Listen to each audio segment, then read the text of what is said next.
How did your imported coaches raise the game of the dancers? No, I did not tweak this ballet at all. What you saw was what was restaged by Tatiana Gayenkola and Serena Silinjikulov in 2004, when we first performed La Bayadera as a company, 2004.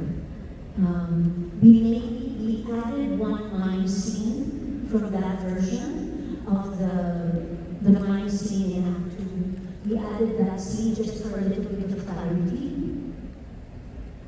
Otherwise, I did not do the ballet. It was restaged and rehearsed by my beautiful guest rehearsal mistress, Natalia Laradudina, and my amazing guest ballet master, Alexander Kulkov, who are here.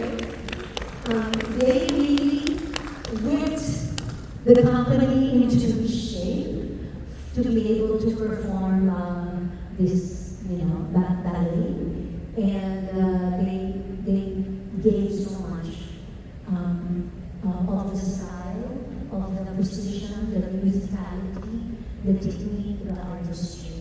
That's all them. Thank you, Natasha. Thank you, Sasha. Thank you. Our next question. Okay.